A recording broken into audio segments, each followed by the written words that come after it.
10ನೇ ತರಗತಿಯ ಪ್ರಥಮ ಭಾಷೆ ಕನ್ನಡದಲ್ಲಿ ಲೇಖಕರ ಪರಿಚಯವನ್ನ ವಿಡಿಯೋವನ್ನ ತಂದಿದ್ದೀನಿ.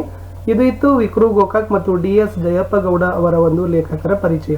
ಇದಕ್ಕಿಂತ ಮೊದಲಿಗೆ ನಾನು ಸಾರಾ ಅಬೂಬಕರ್ ಮತ್ತು ಪೂತಿನಾ ಅವರ ಲೇಖಕರ ಪರಿಚಯದ ವಿಡಿಯೋವನ್ನು ಹಾಕಿದ್ದೀನಿ. ತುಂಬಾ ಉಪಯುಕ್ತವಾಗಿರ್ತಕ್ಕಂಥ 10ನೇ ತರಗತಿ ಅಲ್ಲದೆ ಎಲ್ಲ ಸಂಯುಕ್ತ ಸ್ಪರ್ಧಾತ್ಮಕ ಪರೀಕ್ಷೆಗಳನ್ನ ಬರೆದಿರ್ತಕ್ಕಂಥ ಸ್ಪರ್ಧಾ ಆಕಾಂಕ್ಷಿಗಳಿಗೆ ಒಂದು ರಾಜ್ಯ ಪಠ್ಯಕ್ರಮದಲ್ಲಿರ್ತಕ್ಕಂಥ ಮತ್ತು ಮುಖ್ಯವಾಗಿರ್ತಕ್ಕಂಥ ಅಂಶಗಳ ಕುರಿತಾಗಿರ್ತಕ್ಕಂಥ ಈ ವಿಡಿಯೋ ಇದಾಗಿದೆ. ಸೊ ತಡ ಮಾಡದೆ ವಿಡಿಯೋವನ್ನು ಲೈಕ್ ಮಾಡಿ ಹಾಗೂ ನಿಮ್ಮ ಗೆಳೆಯರಿಗೆ ಶೇರ್ ಮಾಡಿ. ಹೊಸಬರಾಗಿದ್ದರೆ ಚಾನಲನ್ನು ಸಬ್ಸ್ಕ್ರೈಬ್, ಜೊತೆಗೆ ನಮ್ಮ ಟೆಲಿಗ್ರಾಮ್ ಗ್ರೂಪ್ಗೆ ಬಂದು ಸೇರಿಕೊಳ್ಳಿ. ಅದರ ಲಿಂಕನ್ನು ಈ ವಿಡಿಯೋದ ಡಿಸ್ಕ್ರಿಪ್ಷನ್ ಬಾಕ್ಸ್ನಲ್ಲಿ ಹಾಕಿದ್ದೀನಿ. ಶುರು ಮಾಡ್ತೀನಿ. ವಿಕ್ರು ಗೋಕಾಕ್ ಮತ್ತು DS ಜಯಪ್ಪ ಗೌಡ ಅವರ ಲೇಖಕರ ಪರಿಚಯದ ವಿಡಿಯೋ.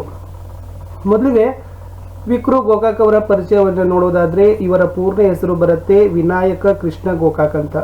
ಸೊ ವಿನಾಯಕ ಅಂತಕ್ಕಂಥದ್ದು ವಿಕ್ರು ಗೋಕಾಕ್ ಅವರ ಒಂದು ಕಾವ್ಯನಾಮ. ವಿಕ್ರು ಗೋಕಾಕ್ ಅವರ ಜನ್ಮ ವರ್ಷ ಬಂದ್ಬಿಟ್ಟು 1909. ಜನ್ಮಸ್ಥಳ ಹಾವೇರಿ ಜಿಲ್ಲೆಯ ಸವಣೂರು. ಮುಖ್ಯವಾಗಿ ಇವರು ಸೇವೆಯನ್ನು ಸಲ್ಲಿಸಿರ್ತಕ್ಕಂಥದ್ದು ಪುಣೆಯ ಫರ್ಗ್ಯೂಸನ್ ಕಾಲೇಜು, ಧಾರವಾಡದ ಕರ್ನಾಟಕ ವಿಶ್ವವಿದ್ಯಾಲಯದಲ್ಲಿ ಇಂಗ್ಲಿಷ್ ಪ್ರಾಧ್ಯಾಪಕರಾಗಿ ಸೇವೆಯನ್ನ ಮಾಡಿರುವುದರ ಜೊತೆಗೆ ಬೆಂಗಳೂರು ವಿಶ್ವವಿದ್ಯಾಲಯದ ಕುಲಪತಿಯಾಗಿ ಸಹಿತ ವಿಕ್ರು ಗೋಕಾಕ್ ಅವರು ಸೇವೆಯನ್ನ ಸಲ್ಲಿಸಿದ್ದಾರೆ. ಕನ್ನಡ ಸಾಹಿತ್ಯಕ್ಕೆ ಅಮೋಘವಾಗಿರ್ತಕ್ಕಂಥ ಅಮೂಲ್ಯವಾಗಿರ್ತಕ್ಕಂಥ ಕೃತಿಗಳ ಕೊಡುಗೆ ವಿಕ್ರು ಗೋಕಾಕ್ ಅವರದ್ದಾಗಿದೆ. ಸೊ ಮುಖ್ಯವಾಗಿ ಇವರ ಕೃತಿಗಳಲ್ಲಿ ಬರುತ್ತೆ ಸಮುದ್ರ ಗೀತೆಗಳು, ಪಯಣ, ಉಗಮ, ಇಜ್ಜೋಡು, ಸಮರಸವೇ ಜೀವನ, ಭಾರತ ಸಿಂಧು ರಶ್ಮಿ ಅಂತಕ್ಕಂಥದ್ದು ಮುಖ್ಯವಾಗಿರ್ತಕ್ಕಂಥ ವಿಕ್ರು ಗೋಕಾಕ್ ಅವರ ಕೃತಿಗಳು. ಈ ಎಲ್ಲ ಸಾಹಿತ್ಯಿಕ ಕೃಷಿಗಾಗಿ ವಿಕ್ರು ಗೋಕಾಕ್ ಅವರಿಗೆ ಪ್ರಶಸ್ತಿಗಳ ಸಹಿತ ಏನಾಗಿದ್ದಾವೆ ಲಭಿಸಿವೆ. ಮೊದಲು ಹೇಳಬೇಕಂದ್ರೆ ಕರ್ನಾಟಕ ವಿಶ್ವವಿದ್ಯಾಲಯದ ಗೌರವ ಡಾಕ್ಟರೇಟ್ ಪ್ರಶಸ್ತಿ ಲಭಿಸಿದ್ರೆ ಬೆಂಗಳೂರು ವಿಶ್ವವಿದ್ಯಾನಿಲಯದ ಗೌರವ ಡಿಲೀಟ್ ಸಹಿತ ಲಭಿಸಿದೆ. ಅಷ್ಟೇ ಅಲ್ಲದೆ ವಿಕ್ರು ಗೋಕಾಕ್ ಅವರ ಸಮಗ್ರ ಸಾಹಿತ್ಯಕ್ಕಾಗಿ ಜ್ಞಾನಪೀಠ ಪ್ರಶಸ್ತಿ ಹಾಗೂ ಭಾರತ ಸರ್ಕಾರದ ಪದ್ಮಶ್ರೀ ಪುರಸ್ಕಾರ ಸಹಿತ ವಿಕ್ರು ಗೋಕಾಕ್ ಅವರಿಗೆ ಲಭಿಸಿದೆ. ಸೊ ಇಷ್ಟು ವಿಕ್ರು ಗೋಕಾಕ್ ಅವರ ಒಂದು ಜನ್ಮಕಾಲ, ಅವರ ಒಂದು ಜನ್ಮಸ್ಥಳ, ಸೇವೆಗಳು, ಸಾಹಿತ್ಯಿಕ ಕೃತಿಗಳು ಮತ್ತು ಲಭಿಸಿರ್ತಕ್ಕಂಥ ಪ್ರಶಸ್ತಿಗಳ ಒಂದು ವಿವರಣೆ ಇತ್ತು. ಈ ವಿಡಿಯೋದ ಎರಡನೆಯ ಸಾಹಿತಿ ಯಾರಂತಂದ್ರೆ DS ಜಯಪ್ಪ ಗೌಡ ಅವರು. DS ಜಯಪ್ಪ ಗೌಡ ಅವರ ಪೂರ್ಣ ಹೆಸರು ಬಂದ್ಬಿಟ್ಟು ದಾರದಹಳ್ಳಿ ಸುಬ್ಬೇಗೌಡ ಜಯಪ್ಪ ಗೌಡ ಅಂತಕ್ಕಂಥದ್ದು DS ಜಯಪ್ಪ ಗೌಡ ಅವರ ಪೂರ್ಣ ಹೆಸರು. ಇವರ ಒಂದು ಜನ್ಮ ವರ್ಷ ಬಂದ್ಬಿಟ್ಟು 1947. ಜನ್ಮಸ್ಥಳ ಬಂದ್ಬಿಟ್ಟು ಚಿಕ್ಕಮಗಳೂರು ಜಿಲ್ಲೆಯ ಮೂಡಿಗೆರೆ ತಾಲೂಕಿನ ದಾರದಹಳ್ಳಿಯಲ್ಲಿ DS ಜಯಪ್ಪ ಗೌಡ ಅವರ ಜನ್ಮವಾಗಿರ್ತಕ್ಕಂಥ ಸ್ಥಳ. ಮುಖ್ಯವಾಗಿ ಇವರು ಸೇವೆಯನ್ನ ಸಲ್ಲಿಸಿರ್ತಕ್ಕಂಥದ್ದು ಮೈಸೂರು ವಿಶ್ವವಿದ್ಯಾನಿಲಯದ ಭಾಷಾಂತರ ಮತ್ತು ಪಠ್ಯ ಪುಸ್ತಕ ವಿಭಾಗದಲ್ಲಿ ಸೇವೆಯನ್ನ ಸಲ್ಲಿಸಿದ್ದಾರೆ DS ಜಯಪ್ಪ ಗೌಡ ಅವರು. ಆಮೇಲೆ ಕನ್ನಡ ಸಾಹಿತ್ಯಕ್ಕಾಗಿ ಬಹಳಷ್ಟು ಉತ್ತಮ ರೀತಿಯಾಗಿರ್ತಕ್ಕಂಥ ಕೃತಿಗಳು DS ಜಯಪ್ಪ ಗೌಡ ಅವರು ಕೊಟ್ಟಿದ್ದಾರೆ. ಹೇಳಬೇಕಂದ್ರೆ ಕರ್ನಾಟಕದ ಗ್ರಾಮೀಣ ಸಂಸ್ಥೆಗಳು, ಕರ್ನಾಟಕದ ಕಡಲಾಚೆಯ ಸಂಪರ್ಕಗಳು, ಮೈಸೂರು ಒಡೆಯರು, ಜನಪದ ಆಟಗಳು, ದಿವಾನ್ ಸರ್ ಎಂ ವಿಶ್ವೇಶ್ವರಯ್ಯನವರ ಕಾರ್ಯ ಸಾಧನೆಗಳು, ಇವೆಲ್ಲವುಗಳು ಕೂಡ DS ಜಯಪ್ಪ ಗೌಡನವರು ಬರೆದಿರ್ತಕ್ಕಂಥ ಕೃತಿಗಳು ಆಗಿದ್ದಾವೆ. ಇಷ್ಟೆಲ್ಲ ಸಾಹಿತ್ಯಿಕ ಕೃತಿಗಳ ಸೇವೆಗಾಗಿ ಸೊ ಇವರಿಗೂ ಕೂಡ ಏನಾಗದಂತಂದ್ರೆ ಕೆಲವೊಂದಿಷ್ಟು ಉಪಯುಕ್ತವಾಗಿರ್ತಕ್ಕಂಥ ಬಹಳಷ್ಟು ಗೌರವ ಪೂರ್ಣವಾಗಿರ್ತಕ್ಕಂಥ ಪ್ರಶಸ್ತಿಗಳ ಸಹಿತ ಲಭಿಸಿದಾವೆ. ಅದು ಅಂದರೆ ಕರ್ನಾಟಕದ ಕಡಲಾಚೆಯ ಸಂಪರ್ಕಗಳು ಅಂತ ಇವರ ಒಂದು ಕೃತಿಗೆ ಕನ್ನಡ ಸಾಹಿತ್ಯ ಅಕಾಡೆಮಿ ಪ್ರಶಸ್ತಿಯನ್ನು ಸಹಿತ ಏನು ಮಾಡಿದ್ದಾರೆ, ಕೊಟ್ಟಿದ್ದಾರೆ.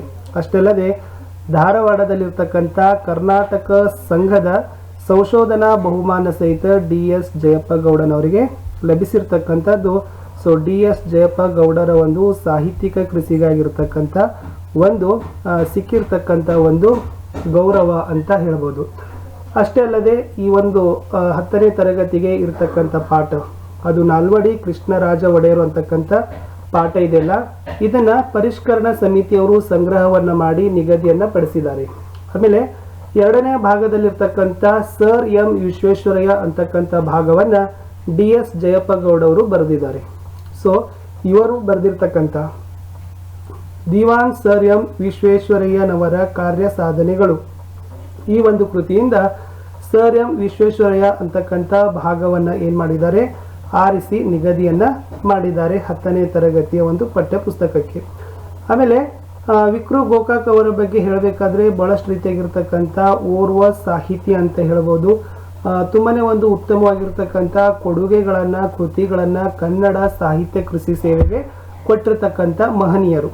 ಸೊ ಈ ಒಂದು ವಿಡಿಯೋದಲ್ಲಿ ನಾನು ಮುಖ್ಯವಾಗಿ ಏನು ಹೇಳೋದಂತಂದರೆ, ಮೊದಲನೇದಾಗಿ ವಿಕ್ರು ಗೋಕಾಕ್ ಅವರಾಗಿರ್ಬೋದು, ಎರಡನೇದಾಗಿ DS ಜಯಪ್ಪ ಗೌಡ ಇವರ ಒಂದು ಈ ಸಾಹಿತಿಗಳ ಈ ಲೇಖಕರ ಈ ಒಂದು ವಿಡಿಯೋದಲ್ಲಿ ನಾನು ನಿಮಗಾಗಿ ಪರೀಕ್ಷಾ ದೃಷ್ಟಿಗೆ 3 ಅಂಕಗಳ ಪ್ರಶ್ನೆ ಇರುತ್ತೆ ವಿದ್ಯಾರ್ಥಿಗಳೇ, 10ನೇ ತರಗತಿಯಲ್ಲಿ ಓದ್ತಕ್ಕಂಥವ್ರು. ಇಲ್ಲಿ ಇದನ್ನು ತಾವು ವಿವರಣಾತ್ಮಕವಾಗಿ ಏನು ಮಾಡಬೇಕಂದ್ರೆ ವಾಕ್ಯ ರೂಪದಲ್ಲಿನೇ ಬರಿಬೇಕು. ಸೊ ಪಾಯಿಂಟ್ಸ್ ಹಾಕಿಲ್ಲ. ಸೊ ಒಂದೆರಡು ವಾಕ್ಯ ವೃಂದದಲ್ಲಿ ಪ್ಯಾರಾಗ್ರಾಫಲ್ಲಿ ಬರೆದ್ರೆ ಈ ಉತ್ತರಕ್ಕೆ, ಈ ಪ್ರಶ್ನೆಗೆ ಖಂಡಿತ ಒಂದು ಸಮರ್ಪಕವಾದ ಉತ್ತರ ಸಿಗತ್ತೆ. ಅಷ್ಟೇ ಅಲ್ಲದೆ ಉತ್ತಮವಾಗಿ 3ಕ್ಕೆ 3 ಅಂಕಗಳನ್ನು ತಮ್ಮ ಮುಡಿಗೆ ತಾವುಗಳು ಏರಿಸಿಕೊಳ್ಳಬಹುದು. ಸೊ ವಿಡಿಯೋವನ್ನು ಏನು ಮಾಡಬೇಕಂತಂದರೆ ಧ್ಯಾನಪೂರ್ವಕವಾಗಿ ಬಹಳಷ್ಟು ಒಂದು ಗಮನವನ್ನು ಬಿಟ್ಟು ಕೇಳಿ, ಇಲ್ಲಿರ್ತಕ್ಕಂಥ ಅಂಶಗಳ ಬಗ್ಗೆ ತಾವು ಅರಿತುಕೊಳ್ಳಲಿಕ್ಕೆ ಪ್ರಯತ್ನವನ್ನು ಮಾಡಿ. ಯಾಕಂದರೆ 3 ಅಂಕಗಳ ಇರೋದ್ರಿಂದ ಪ್ರತಿಯೊಂದು ಅಂಶಕ್ಕೂ ಕೂಡ ಅರ್ಧ ಅಂಕಗಳನ್ನು ಏನು ಮಾಡ್ತಾರಪ್ಪ ಅಂದರೆ ಸೊ ವಿಭಾಗವನ್ನು ಮಾಡಿರ್ತಾರೆ. ಅದು ಅವರ ಪೂರ್ಣ ಹೆಸರಾಗಿರ್ಬೋದು, ಕಾವ್ಯನಾಮ ಆಗಿರ್ಬೋದು, ಜನ್ಮಸ್ಥಳ ಆಗಿರ್ಬೋದು, ಜನ್ಮ ವರ್ಷ ಆಗಿರ್ಬೋದು, ಅವರ ಒಂದು ಸೇವೆಗಳಾಗಿರ್ಬೋದು, ಕೃತಿಗಳಾಗಿರ್ಬೋದು ಮತ್ತು ಪ್ರಶಸ್ತಿಗಳಾಗಿರ್ಬೋದು. ಓಕೆ, ಸೊ ಇಲ್ಲಿ 4 ಅಂಶಗಳಾದರೂ ತಾವುಗಳು ನೆನಪಿನಲ್ಲಿ ಇಟ್ಟುಕೊಳ್ಳಲೇಬೇಕು. ಜನ್ಮ ವರ್ಷ, ಜನ್ಮಸ್ಥಳ, ಕೃತಿಗಳು, ಪ್ರಶಸ್ತಿಗಳು. ಸೊ ಬೇರೆ ವಿಷಯ ತಾವುಗಳು ಏನೊಂದು ಪರೀಕ್ಷಾ ದೃಷ್ಟಿಯಲ್ಲಿ ತಾವುಗಳು ನೆನಪಿನಲ್ಲಿ ಇರದೇ ಇದ್ರೆ ಪರವಾಗಿಲ್ಲ, ಬಟ್ ಈ 4 ಅಂಶಗಳನ್ನು ತಾವುಗಳು ವಾಕ್ಯ ರೂಪದಲ್ಲಿ ಬರಲಿಕ್ಕೆ ಪ್ರಯತ್ನವನ್ನು ಮಾಡಿ. ಅದರಲ್ಲಿ ಹೇಳಿದ್ದೀನಿ, ಮತ್ತೆ ಪದೇ ಪದೇ ಹೇಳುವಂಥ ವಿಷಯ ಏನೂ ಅಲ್ಲ. ಲೇಖಕರಾಗಿರ್ಬೋದು ಅಥವಾ ಸಾಹಿತಿಗಳ ಒಂದು ಜನ್ಮ ವರ್ಷ ನೆನಪಿನಲ್ಲಿಟ್ಕೊಳ್ಳಿ, ಜನ್ಮಸ್ಥಳ ನೆನಪಿನಲ್ಲಿಟ್ಕೊಳ್ಳಿ, ಕೃತಿಗಳನ್ನು ನೆನಪಿಟ್ಕೊಳ್ಳಿ, ಪ್ರಶಸ್ತಿಗಳು. ಸೊ ಸುಮ್ಮನೆ ಒಂದು 10ನೇ ತರಗತಿಗಷ್ಟೇ ಅಲ್ಲದೆ ಎಲ್ಲ ಸಂಯುಕ್ತ ಸ್ಪರ್ಧಾತ್ಮಕ ಪರೀಕ್ಷೆಗಳ ತಯಾರಿಯಲ್ಲಿ ತೊಡಗಿರ್ತಕ್ಕಂಥ ಆತ್ಮೀಯ ಸ್ಪರ್ಧಾ ಆಕಾಂಕ್ಷಿಗಳು ಕೂಡ ಈ ವಿಡಿಯೋ ತುಂಬಾ ಉಪಯುಕ್ತ ಆಗಿದೆ ಅಂತ ಅಂದ್ಕೊಂಡಿದ್ದೀನಿ.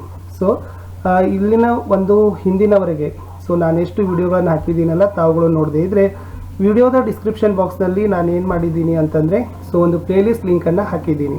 ಓಕೆ, 10ನೇ ತರಗತಿ ಕವಿ ಲೇಖಕರ ಪರಿಚಯ ಅಂತ ಒಂದು ಪ್ಲೇಲಿಸ್ಟ್ ಲಿಂಕ್ ಸಜೆಸ್ಟ್ ಆಗ್ತಾ ಇದೆ.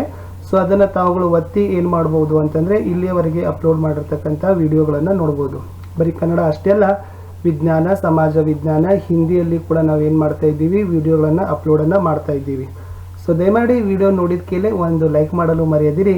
ಯಾಕಂದರೆ ನಿಮ್ಮ ಲೈಕ್ ಅದುವೇ ನಮಗೆ ಒಂದು ಇನ್ಸ್ಪಿರೇಷನ್ ಮತ್ತು ಮೋಟಿವೇಶನ್. ಸೊ ಲೈಕ್ಗಳ ಜೊತೆಗೆ ನಿಮ್ಮ ಫ್ರೆಂಡ್ ಸರ್ಕಲ್ಗೂ ಕೂಡ ಶೇರ್ ಮಾಡಿ. ಮತ್ತೆ ಸಿಗುವ ಮುಂದಿನ ಭಾಗದಲ್ಲಿ. ಅಲ್ಲಿಯವರೆಗೆ ಧನ್ಯವಾದಗಳು.